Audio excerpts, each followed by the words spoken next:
जंगलों में आग लगने की बढ़ती घटनाओं की रोकथाम के लिए पुलिस ने ग्राम प्रहरियों के संघ की बैठक।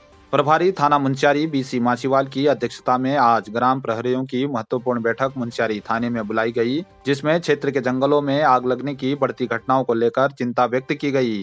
प्रभारी थाना अध्यक्ष बीसी माछीवाल ने ग्राम प्रहरियों से क्षेत्रवार जंगल में लग रही आग की रोकथाम के लिए चर्चा वार्ता की। उन्होंने सभी ग्राम प्रहरियों को गाँव में ग्रामीणों को जागरूक करने की बात कहते हुए बताया कि जंगलों में लग रही आग से लाखों की वन संपदा नष्ट हो रही है, जंगली जानवरों के जीवन पर भी संकट पड़ने लगा है। उन्होंने सभी ग्राम प्रहरियों से आग लगाने वाले शरारतियों के खिलाफ जानकारी देने की बात कही। उन्होंने बताया कि वन संपदा को नुकसान पहुंचाने वाले लोगों को सख्त से सख्त कानूनी सजा दी जाएगी। इस दौरान बड़ी संख्या में ग्राम प्रहरी मौजूद रहे। शहीद चारूचंद्र की स्मृति में भारत नेपाल के सैनिकों के बीच हुआ मैत्री वॉलीबॉल।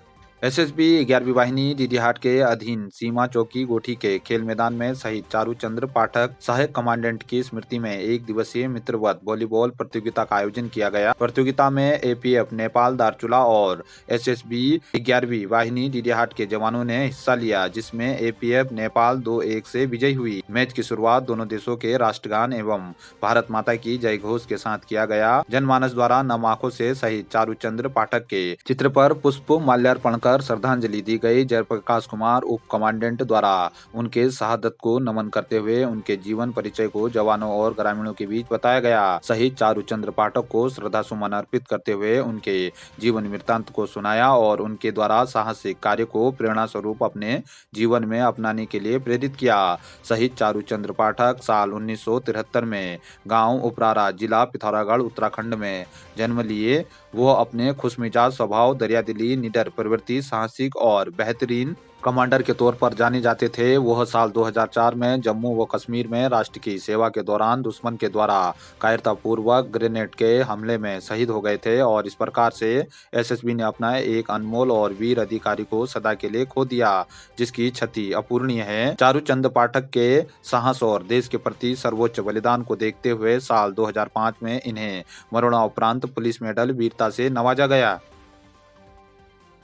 ठेकेदार ने ग्रामीणों पर लगाया परेशान करने का आरोप, उप जिलाधिकारी से भी शिकायत करने की कही बात। ए क्लास कॉन्ट्रैक्टर सुनील कुमार ने कालिका गांव के कुछ लोगों पर जल जीवन मिशन के कार्य में अनियमितता के नाम पर उनको परेशान करने का आरोप लगाया है। उन्होंने बताया कि उनके द्वारा कार्य को पूर्ण करने के बाद भी ग्रामीणों की मिल रही शिकायत पर तुरंत कार्रवाई की जा रही है, लेकिन कुछ लोगों के द्वारा उनको टारगेट किया जा रहा है। उन्होंने कहा कि उप जिलाधिकारी को अराजक लोगों की जानकारी देते हुए कार्रवाई करने की मांग की जाएगी। देखिए, मैं विगत 1 वर्ष से जल मिशन का काम कर रहा हूँ ग्राम सभा कालिका में। ठेकेदार ए क्लास का ठेकेदार हूँ। जो आरोप ये पिछले 6 महीने से मेरे ऊपर लगा रहा है, ये कहीं पर सही नहीं है, गलत है। झूठ में झूठ लगा रहे हैं और इन्हीं अराजक तत्व के द्वारा मेरी पेयजल लाइन को ध्वस्त किया जा रहा है, जिसका सबूत मैं मीडिया के माध्यम से भी दे रहा हूँ और प्रशासन को भी दे रहा हूँ। एक अर्जी लगा रहा हूँ। बिन स्रोत का पानी तोड़ दिया जा रहा है दिन प्रतिदिन। सुबह जाके मैं चौकीदार का काम कर रहा हूँ, ठेकेदार का काम नहीं कर रहा हूँ। सुबह जाके मूल स्रोत का पानी लगा रहा हूँ, वाटर टैंकी में आ रहा हूँ, टैंकी में गेट वाल चैम्बर तोड़ दिया जा रहा है। आए दिन मेन लाइन की पाइप उखाड़ दिया जा रहा है, इन्हीं अराजक तत्व के द्वारा, संदीप बोरा और चंद्रमोहन के द्वारा। सीधे से मैं नाम लूँगा क्योंकि इन्हीं के द्वारा गांव के लोगों को फसला के ला के यहाँ नारेबाजी और ठेकेदार का और विभाग का बदनाम करना चाह रहे हैं। नंबर 1। नंबर 2, ये अराजक तो 6 महीने से मेरे पीछे पड़े हुए हैं। पानी सुचारू रूप से चल रहा है। जिन जिन तोकों में मैंने पानी चला रखा है, पानी चल रहा है। जहाँ पर टूटता है तो मैं तुरंत कार्रवाई करता हूँ। फिटर है मेरे पास, लेबर है, हेल्पर है, सब है। जहाँ पर पानी नहीं चल रहा है तो तुरंत पानी शुरू कर दे रहा हूँ। और जिन अराजक तत्वों को जो यहाँ शिकायत करना है, उन्हीं के मोटर 2-2 मोटर लगे हैं गाड़ी धोने वाले रोड पे। बल्कि प्रशासन जाके कार्रवाई कर सकती है, उसमें चेक कर सकती है, उनको बंद करवाया जाए।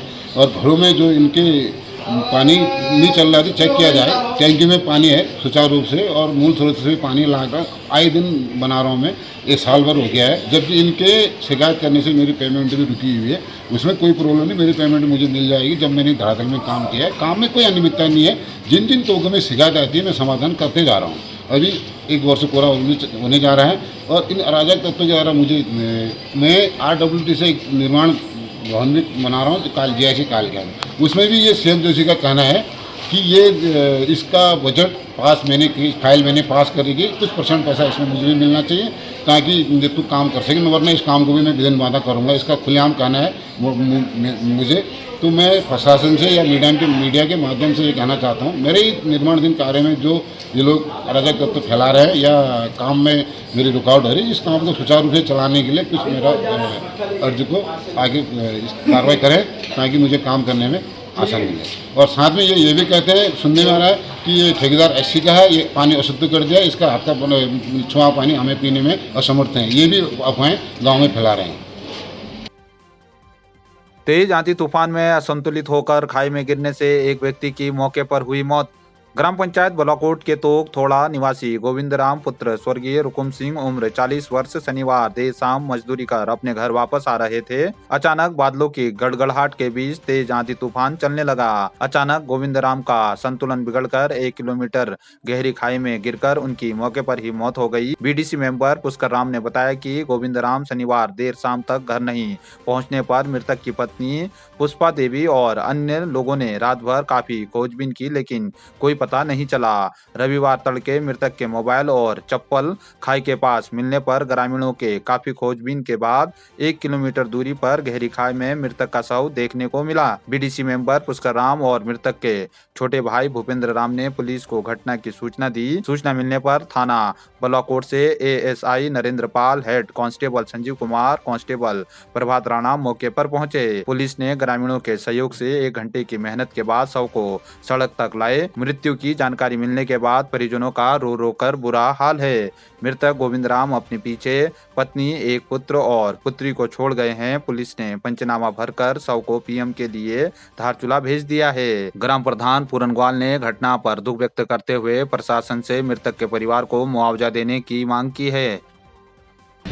समस्त धारचूला क्षेत्र वासियों को एक विशेष सूचना देना चाहूंगा। आने वाले सोमवार को जो शिवरात्रि मेला कमेटी के द्वारा जो लकी ड्रॉ का आयोजन किया गया था, उसका ड्रॉ होना तय हो चुका है। तो आप सभी लोग आइए अपना अपना इनाम पाने के लिए। और जो भी हमसे ये इतनी दूरियां बनी जो सुना के साथ, उसके लिए हम क्षमा चाहते हैं। धन्यवाद।